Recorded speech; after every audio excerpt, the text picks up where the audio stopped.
uko byagenda kose ni intambara nk'izindi ikindi cyo nabivugaho ni intambara nk'izindi ubwo ni ishuri gusa icyo ntemeranya nawe nuko njye sinavuga ngo ni urugo ngo rw'ishuri utazi neza ko uzashobora icyo sinkemeranya nawe kubera iki kubera ko ndatekereza Bibiliya yaravuze ngo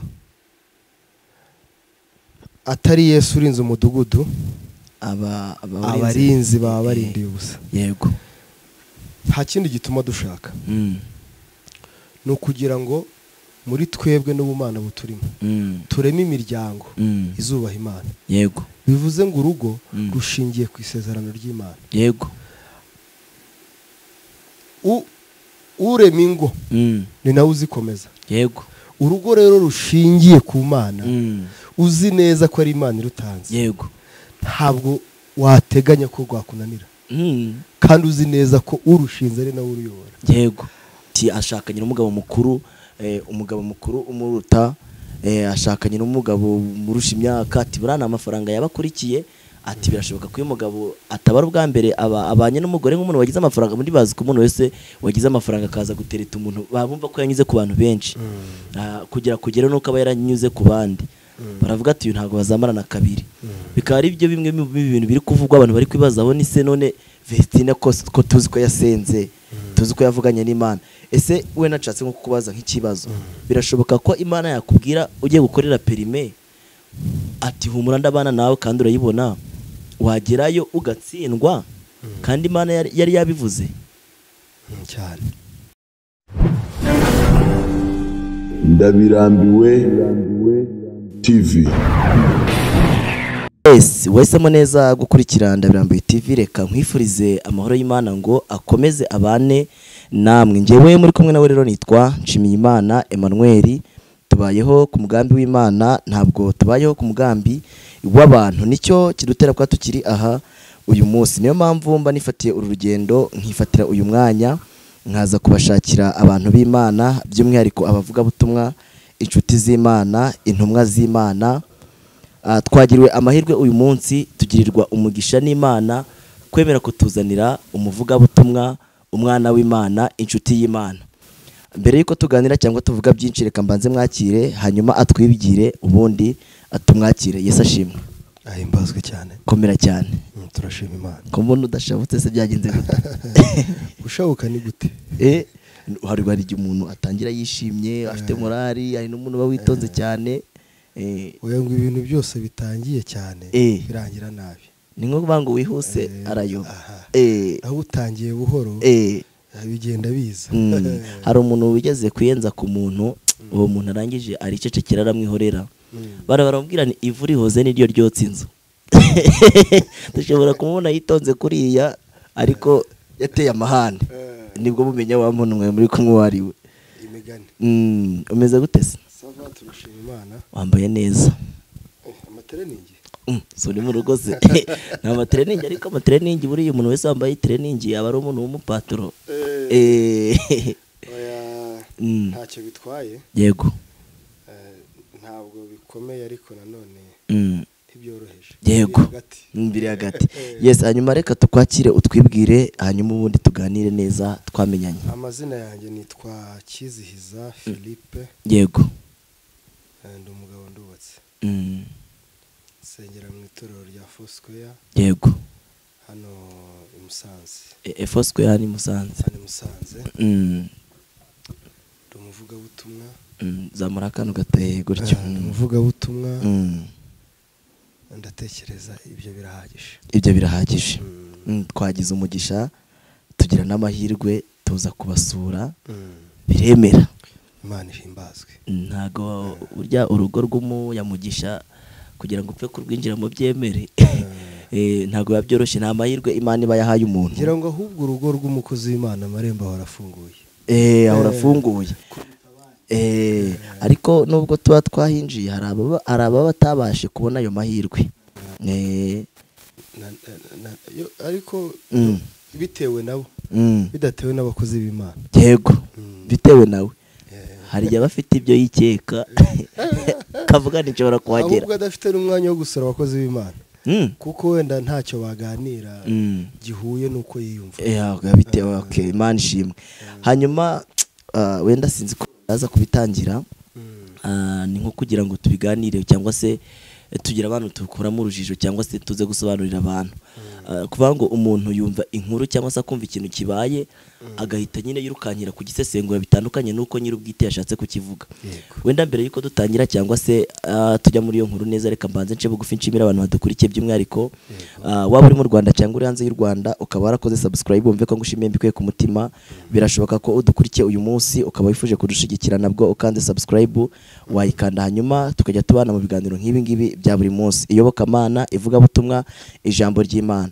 Wakora subscribe hanyuma tukajya tubana umunsi ku wundi. Hanyuma rero mbere yuko dutangira reka tubanze dusenga isengesho ryo kugira ngo tube hagati y'amasengesho. Buriya n'umuntu dukurikiye ibyo wakora byose, akazi wakora, ibyo wakwirirwamo, aho warara hose, utari kumwe n'isengesho, utabanye n'Imana, birashoboka ko dukurikiye madamu wawe atwite cyangwa se birashoboka ko dukurikiye uyu munsi uri mu kazi, birashoboka ko dukurikiye sinzi hano dukurikiye uherereye uyu munsi, ariko akazi kawe kose ibyo wakora byose ujye ubiragiza Imana. Isengesho niryo rya mbere rituma tuba kugezana n'uyu munsi. Reka tubanze dusenga Imana, nkwakira usenge, hanyuma ubundi tuganire neza turi hagati y'amasengesho. Ni kare Imana iguhereze umugisha. Reka twese aho turi hanze ndetse no mu Rwanda ukurikiye iki kiganiro wese uyu mwanya duce bugufi dusenga Imana. Amen. Mana nyiribihe bidashira, Imana igitangaza ya Aburahamu na Isaka na Yakobo, Imana ikora, Imana yacu bwite. Yari yaravuze ngo nubwo Aburahamu atatuzi, Israheli ntatwemere. Haleluya. Ariko wowe uri data. Imana ihimbazwe. Tugushimiye iminsi uduhaye ngo tube mu isi, kandi ngo iyo minsi ntipfe ubusa. Mose yaranditse muri Zaburi ya 90 aravuga ngo twigishe kubara iminsi yacu, ngo ibyo byonyine ngo bibe uburyo butuma dutunga imitima y'ubuntu. Amen. None utwemerere dukize gukiranirwa kwacu kose kwatuma tutaboneka imbere yawe, dutunganye, dukize ibiducira urubanza byose, kugira ngo iki kiganiro gihindure benshi, ndetse natwe kitubere inyungu, kubw'izina ryawe rikomeye ry'umwami wacu Yesu Kristo. Amen. Amen. Ni inkuru imaze iminsi itarenze uyu munsi turi tariki 21. Iyo nkuru yasohotse 20 ndakeka ari 21. Ni 20 nanjye nkihangane bango. Iyi nkuru yasohotse imaze iminsi 2 isohotse hanze, yasohotse kuri tariki 18. Ari Vestine bari kuvugaho. Ni posting ariko sinzi ngewe ntago nakubwira ngo ni Vestine uririmbana na murumuna we Dorcas. Yego. Iyo nkuru irasohoka, abantu benshi baraza ati Vestine atandukanye n'umugabo we, babyarangiye, yamaze kubyemeza, yabikonfirmye, yabyanditse, atubwira ko ari mu buzima bubi, ari kuganya, ngo mumaze n'iminsi muri kuko mu biganiro bitambutse murumuna we bigeze kuba bari kuganira, ndakeka ni ikiganiro bari kuvugaho, bari kwitegura urugendo rujya muri Canada gutaramira abakunzi babo. Noneho Vestine nibwo Irene igeze kugira Dorcas ati dore Vestine ameze neza aho kugira ngo nawe ushake, uri aho ngaho uri kuvuga ubugambo bwinshi uri gutaragurika. Vestine amubwira ati ndakubujije, uri murumuna wanjye, ndakubujije ntuzigere ukora ikosa, ntuzakora ikosa, ndakubujije. Abantu bahita baza babiteraho inkuru ati ngo Vestine ngo burabayeho nabi, ngo kuntu ngo murabona yarananutse, yarashize, kuntu ibi inkuru nyinshi urabizi, burya hari umuntu aza akavuga n'ibintu bimwe ari kubesha. Ntavuze ati uyu munsi ndaza kukureba cyangwa se ngusure by'umwihariko nka evangeliste, nk'umuvugabutumwa, tugira ikintu tubibwiraho abantu. Urakoze. Yego. Imana iguhe umugisha. Buriya Yesaya yaranditse aravuga ngo nimuze tujye inama. Yego. Ngo ni Uwiteka avuga. Rimwe na rimwe abantu babifata nk'ibiganiro bisanzwe kubera abantu bose bamaze kumenya ibya YouTube, babona ari ibintu biri aho gusa, bishimishije cyangwa bidashimishije, ariko burya harimo n'umurimo w'Imana. Yego. Urakoze guhera kuri icyo kintu ngo Vestine yaranditse. Ese birizewe ko ari wowe wabyanditse? Ni ikibazo. Hari umuntu wavuze ngo kuri isi hari waba contre 6. Yego. Umugabo agira ngo ngira ngo akina ibintu byo gusetsa namubonyeho rimwe aravuga ngo umugabo yarasamye ngo imbeba ijye mu kanwa yego arangije ngo aratabaza ati muntabare imbeba iguye mu kanwa bamwe bati mukubita inda imbeba ivemo yego bakubita inda abandi ati mutakubita inda mukamubabaza ati ahubwo mushyire mu kanwa k'ipusi ijye gufata iyo mbeba abandi bati mu mwese umuyapanya yica iyo mbeba yego mu by'ukuri ibyo bitekerezo byose byatanzwe aho ngaho ndatekereza ko bitari ibitekerezo byo gutabara umuntu urimo imbeba yego induru zivugiriza abantu rero zose ntabwo aba ari izitabara umuntu cyangwa ari izigira gute, niyo mpamvu abantu bagomba kuziyungurura. Urambajije ngo ese ibyo bintu mbyumva nte? Ese nabyumvisheho nkunda kureba za YouTube ariko sinkunda kugira amahirwe yo kureba ikintu ngo gisoze. Yego. Nabonye nka titre isa n'ibyandikaho sinabibonye ariko niba ari we wabyanditse niba atari we wabyanditse uko byagenda kose ni intambara nk'izindi kintu cyo nabivugaho. Ni intambara nk'izindi. Sinzi umuntu wigeze kuvuga ngo iyo avuga urugo nta kantu nakumvishana nimugoroba ati umuntu yaramubajije ngo urugo ni iki, aravuga ngo sinzi ko namusubije ngo urugo ni ishuri ngo umuntu ajyamo ngo atazi neza yuko azarishobora ngo ariko aharanira kuzaritsinda. Rero ngo bese urugo ni ishuri buriya koko hamwe mamu urugo ni ishuri. Gusa icyo ntemeranya nawe nuko njye sinavuga ngo ni urugo ngo rw'ishuri utazi neza ko uzashobora. Icyo sinyemeranya nawe. Kubera iki? Kubera ko ndatekereza Bibiliya yaravuze ngo atari Yesu urinze umudugudu abarinzi baba barindiye ubusa. Yego. Nta kindi gituma dushaka ni ukugira ngo muri twebwe n'ubumana buturimo tureme imiryango izubaha Imana. Yego. Bivuze ngo urugo rushingiye ku isezerano ry'Imana. Yego. Urema ingo ni nawe uzikomeza. Yego. Urugo rero rushingiye ku Mana uzi neza ko ari Imana irutanze. Yego. Ntabwo wateganya ko rwakunanira kandi uzi neza ko urushinze ari nawe uruyobora. Yego. Icyo ngicyo cyo ntabwo tucyemeranyaho ariko kuba ari ishuri ibyo ndaryemera ko ari ishuri. Ibintu byose tubamo mu isi ni ishuri. Yego. Icyo cyatumye Mose yandika aravuga ngo twigishe kubara iminsi yacu. Yego. Nta muntu uyobewe ko kwa mbere ari kwa mbere, nta uyobewe ko kwa kabiri ari kwa kabiri, kugeza ku cyumweru abantu bose bazi kubibara. Yego.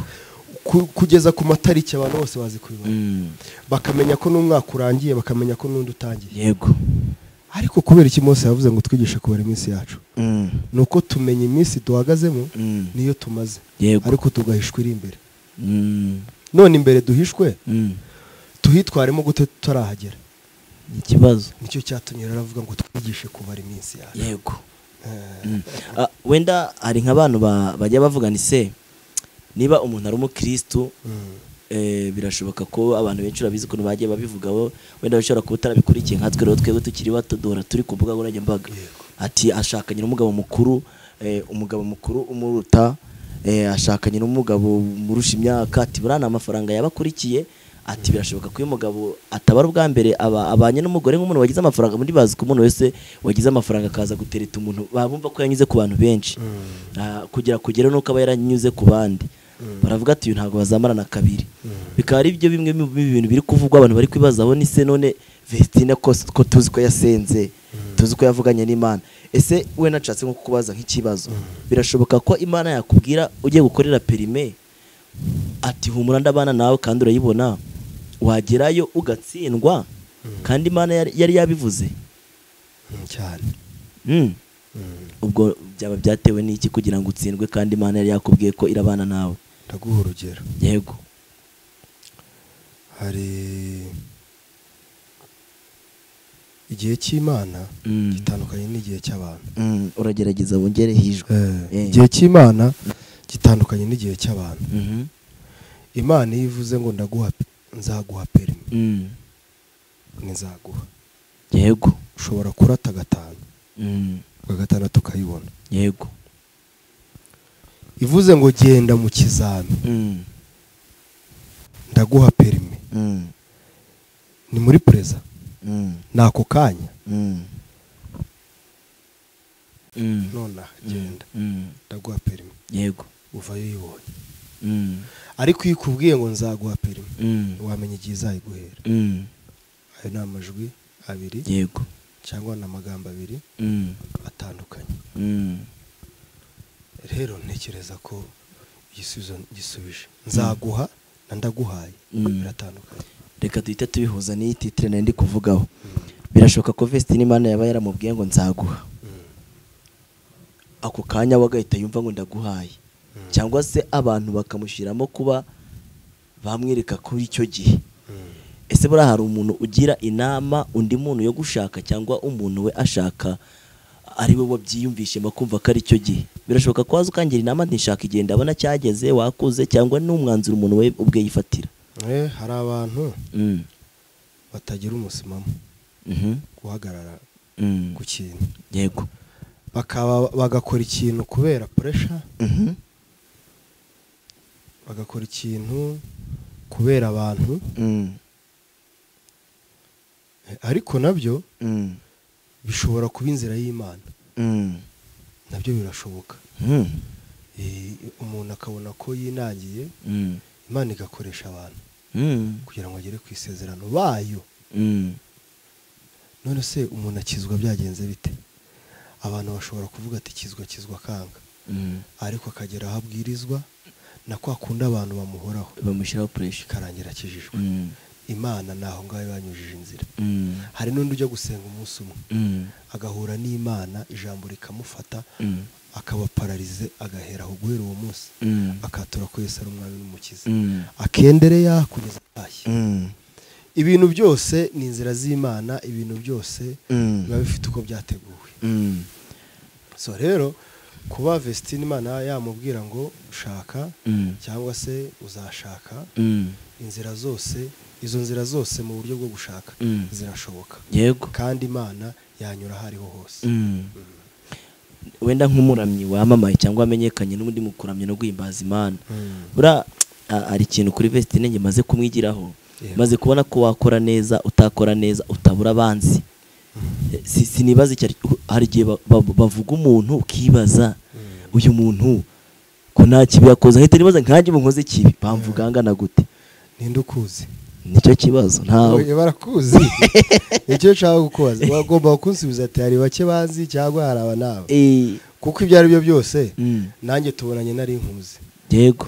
Nzi ndabirambiwe, ahubwo nari nshaka kuzakubaza, ndabirambiwe TV, urambiwe ibiki? No kuvuga ngo iyo urambiwe ibintu, hari n'umusozi hano imusanze bita ndabirambiwe. Ndawuzi nawuzi. Nivuga ngo ntago wabura ibintu urambirwa byinshi cyane. Hari ibintu, hari igihe nka Vestine yaraje abandi ndambiwe amagambo y'abantu, basi nimugabanye, sibyo? Nivuga ngo rero wenda nshobora kuba ndambiwe gusengana n'abantu badahinduka, cyo ni cyambere, sibyo? Nta muntu dukurikira, n'umuntu wese dukurikira afite ibintu byinshi arambiwe. Ndambiwe kugenda gutya na gutya. Rero icyo navuga, uravuze uti Vestine ko ari umuntu mwiza, ariko abantu ntibahwema kumuvuga. Bimeze biti? Yego. Reka nkubwire ikintu kimwe. Amazina akomeye yose mu isi icyayaranze ni ukuvugwa. Amazina yose akomeye mu isi uzareba icyayaranze ni ukuvugwa. Yego. Kandi rimwe na rimwe bakavugwa nabi, ubundi rimwe na rimwe nanone bakavugwa neza. Kandi nta munsi n'uyu umwe uzabaho umuntu ngo bazamuvuga neza gusa. ntibizakunda. yego Yesu yaje gucungura abantu bose nta n'umwe asize, ariko igice kimwe kivamo nticyamwemera, yego kimucira urubanza, bari banamuhiritse yego. Mose yakuye Abisiraheli muri Egiputa, ariko bakora bakora igikundi kimeze nk'icy'amabandi. Uzi igikundi cy'amabandi? Baravuga ngo so wenyine Imana yavugisha, yego, kugeza ubwo byabakururiye kumirwa n'ubutaka bwasamwe bukabamira, yego. Icyo nshatse kuvuga, abantu babi ntibazabura, kandi nanone abantu beza nabo ntibazabura kuvugwa.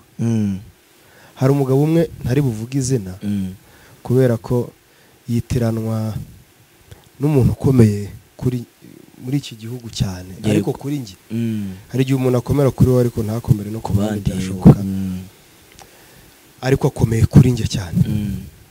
Uwo mugabo rero yitiranwa n'uwo nguwo ukomeye, sishatse kumuvuga, yego. Yaravuze ngo umugabo umwe n'umwana bafashe indogobe, ngo bageze mu nzira bahura n'abantu, ati mwabaye gute mwabagabo mwe? Abantu bakurura indogobe bafite urugendo runini ntibayigeho, si ubwenge buke mwabuze ufite? Ngo burira indogobe, bageze imbere bahasanga undi, yego.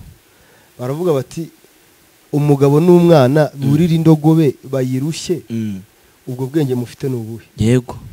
Umugabo akuraho umwana ayisigaraho, bageze imbere atari kwa mugabo ugira mu mutwe, urakurura indogobe uyiriho, umwana ari kugenda n'amaguru ari wamubyaye, umutima w'ububyeyi uri, umugabo ava ku ndogobe ashyiraho umwana. Bageze imbere umugabo ati bahura n'abandi, ati wa mwana we warezwe nande wurira ifarashi iswa akagenda n'amaguru? Wa mwana avaho, yego. Bageze imbere babona urugendo rubaye rurerure, baravuga ngo twurire ifarashi twembi, twihutisha igihe kugira ngo tugere aho dushaka, twagerera igihe, naho abantu bose turi buhure ntitwabanezeza. Nta gihe rero nari muzaba muri iyi si unejeje abantu bose, n'ibyo wakora byose, ahubwo wowe uzakora ikintu hamanye n'umutima wawe neza, kuri mu murongo, pfa kuba Imana ikwemera. Ako kantu uvuze, kandi Imana ikwemera, umutima wawe urabikubwira, niyita kwemera urabimenya. Umuntu yahagarara akaburana n'isi yose akayitsinda, ariko ntiyashobora gutsinda umutima we. Bishatse kuvanga Imana ikwemera, ikwemeza abantu. Ishobora no kutakwemeza abantu, ariko ikakwemera. Ngo yagiye ku myenda ni nkayo tapi y'uyu munsi, abantu baravuga ngo Hoziyana hahirwa uje mu izina ryawe, yego, ariko mu gitondo barahinduka ngo nabambwe, ariko ntibyabujije Imana kumwemera. Iravuga ngo nguyu umwana wanjye nkunda kandi nkamwishimira. Mbega muri make turi nko kugana ku musozo, nk'iye nama wagira abantu by'umwihariko uyu munsi ashobora kumva ngo kiziza postinze ibi bintu, biranashoboka ko nafata telefone yawe nta password nabamo nabibonye, nshobora kuyifata nkahita nkubita y'ikintu ngo kiziza. Bura biragoye guhita wemera ko umuntu wabibonye, biragoye guhita yemera ko ari njye wabikoze, ari njyewe, kuko urabataya yafashe phone yawe guteze. Biranashoboka ko no Sylvestre nufata kuri telefone wenyine, biranashoboka ko baza gupostinga ibintu, bura ahubwo hari nk'umuntu ubona ikintu gishobora kuba wakabona ko n'undi abantu ibihumbi bose babibonye, burakuza kwisobanurira umuntu umwe rero ku kintu kigaragara kari weho, ni bya bindi uza kwisobanura mu bintu bidashoboka, kugahitamo kwicecekera, ati ubwo nyine nta kindi narenzaho.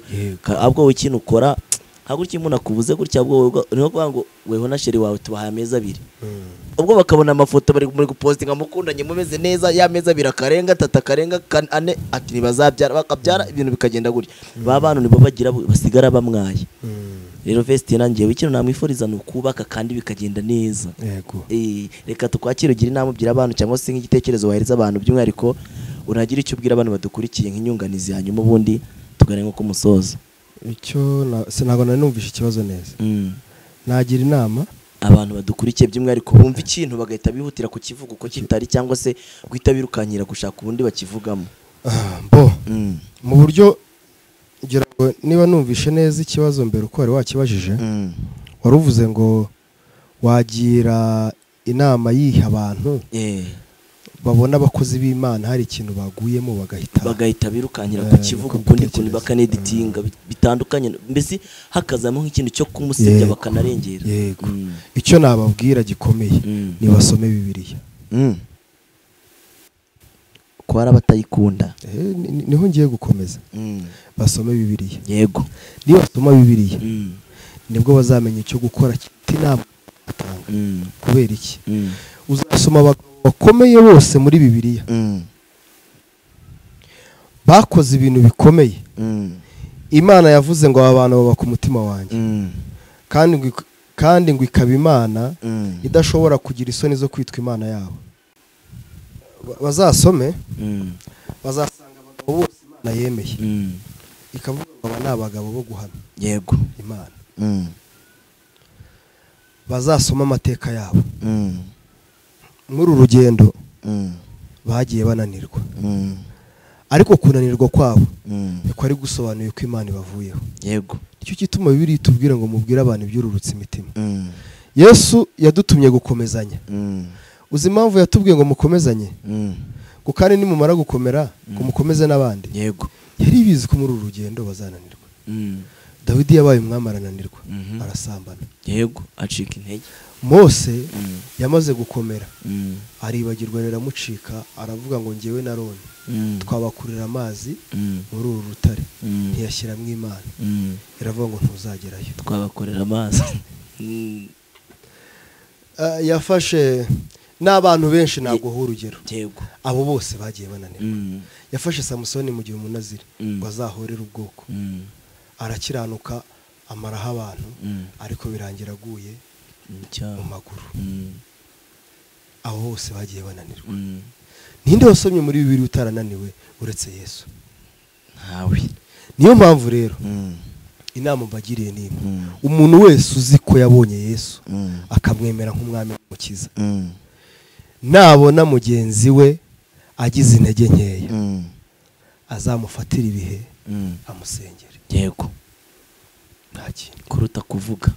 Imana idutumye kujya gushaka abantu barorongotanye, ariko n'abandi bagize intege nkeya. Yego. Twari kumwe mu murimo, kuko uri ukomeje uyu munsi wananiwe, ni uzagukomeza nawe ejo wananiwe. Yego. Icyagoye Yobu cyane ngo nuko abantu bamubwiye ngo wakomezaga amaboko atenebutse. Yego. Gukomeza n'amavi asukuma, ngo none ni gute wabaye? Abo yakomezaga icyababaje Yobu kikamubabaza mu kigeragezo yahuye nacyo, nuko abo yakomeje bananiwe kumukomeza mu gihe cye. Yego. Ariko vuga ijambo rikomeye. Yego. Aravuga ngo azakomeza yiringira Imana ngo kugeza ageze ne hasi kuzimu. Yego. Kubyiringiro byayo ngo ntago bizava muri we. Yego. Nta kindi nababwira ni bikomeze ku Mana yabo. Bibiliya iravuga ngo abazi Imana yabo bazakomera. Nibamara gukomera bakora iby'ubutwari. Icyo twabwira abantu, niba ubonye mugenzi wawe umukozi w'Imana ananiwe, fata ibihe umusengere. Yego. Umusore umuganirize, umubwire amagambo meza, umwibutse imirimo ye myiza yakoze, kandi mwibutse ko Imana ikimukunda. Umubwire ko ijambo ry'Imana rivuga ngo nubwo nagwa sinzarambarara. Yego. Umubwire ko hahirwa umuntu ufite mu mutima w'inzira z'igisiyoni. Yego. Kandi wongere umwibutse ko nubwo igiti cyatemwa cyongera kigashibuka. Yego. Ngo nubwo umuzi wacyo usazira mu mukungugu, ngo ariko igishyitsi cyacyo kigahera mu butaka, ngo iyo cyumvisha amazi. Yego. kirongera kikagera kigashibuka. Amen. Mubarikiwe sana. Amen.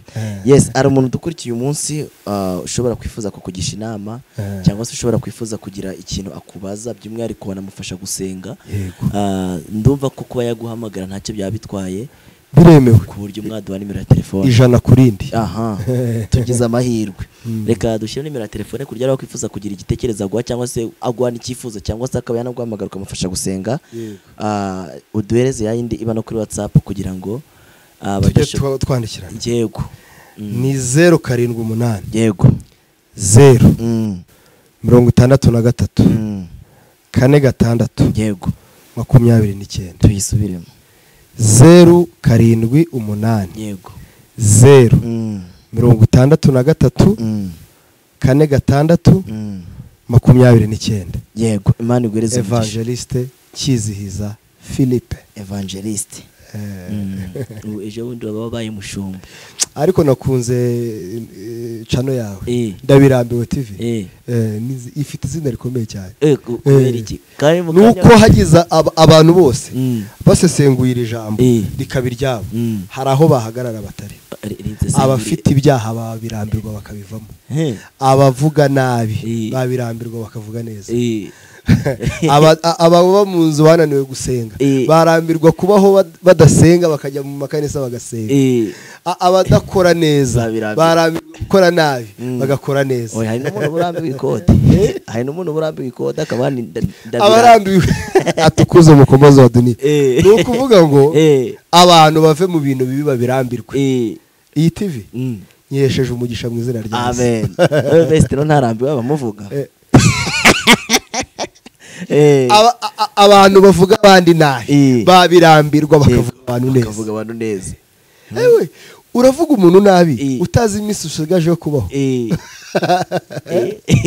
Iminsi iri imbere iraduhishwa cyane. Mpamvu umuntu umwe aherutse kuvuga ngo niba ufite umuturanyi mubanye neza mufate neza kuko akurutira abavandimwe bari kure.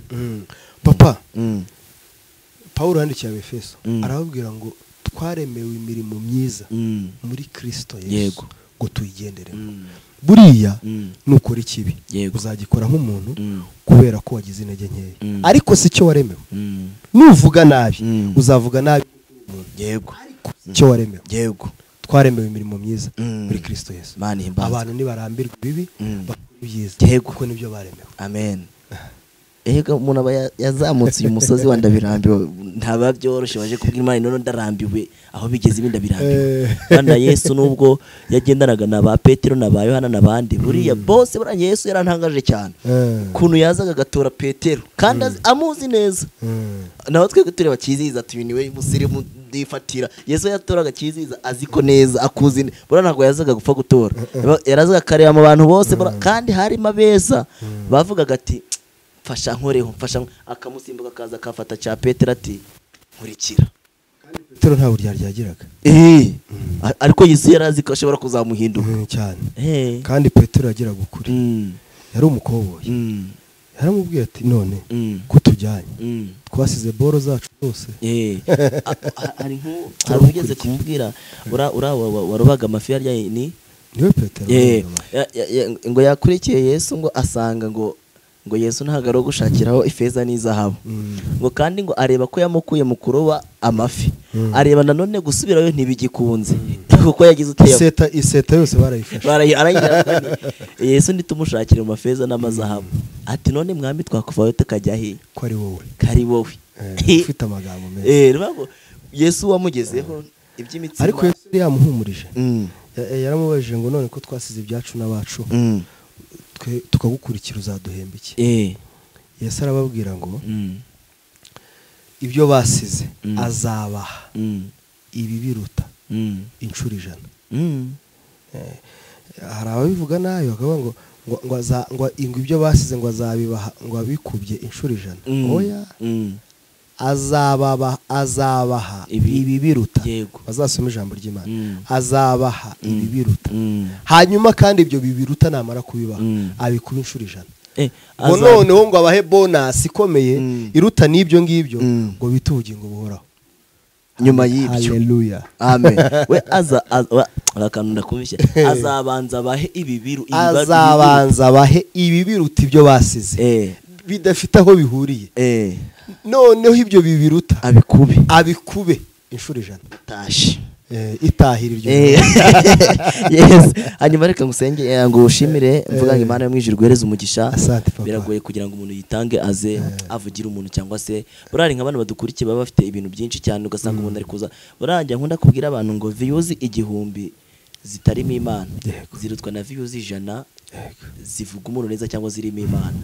Burana bangu amafaranga miliyoni yanyuze mu nzira mbi arutwa n'ibihumbi 5 byanjye nagiye nkakorera igifundi ngakorera ikiyede nkavuga ni nayakubokeye ahubwo n'ikindi views miliyoni abantu bari buhe umuntu cyangwa bari burebe ibintu by'umuntu bakagenda ntacyo bahindutseho. Wowe nk'umukozi w'Imana, Imana izaguhe views 1000 ariko byibura hahinduka umuntu yego mu kiganiro wagize gihindura umuntu umwe, agira icyo yumva, agira icyo asigarana, agira icyo ahinduka. Yego Imana igumugisha. Reka dusoze dusengera abantu badukurikiye. Umuntu uri mu ikode, umuntu avuze kwishyura inzu, umuntu umaze gukorera perimi inshuro nyinshi akayibura, ari umuntu udukurikiye uri mu bitaro uyu munsi, ari udukurikiye atari yabyara. Burangiye nkunda kubwira abantu ngo utari wagera kwa muganga urebe ibibazo n'ibikomere bihari, usenga udashaka, ukumva ko wajya gusenga utanajyayo ntacyo bigutwaye. Kandi mba numva umuntu yaga uko urya buri kanya ni nako akabaye usenga buri kanya. Hari abantu badukurikiye uyu munsi batwaye, hari abantu badukurikiye bari hanze barwaye, hari abantu bajya baduhamagara batwandikira bafite za diabete, bafite uburwayi bwinshi za asthma n'ibindi n'indwara nyinshi zitandukanye. Abantu bose tugiye kubasengera kugira ngo Uwiteka Imana ukagenderera uyu munsi, abo uyu munsi nabo ntabasige, kandi no mu bihe biri imbere byose ajya ahora bazirikana musengesho tugiye gusenga.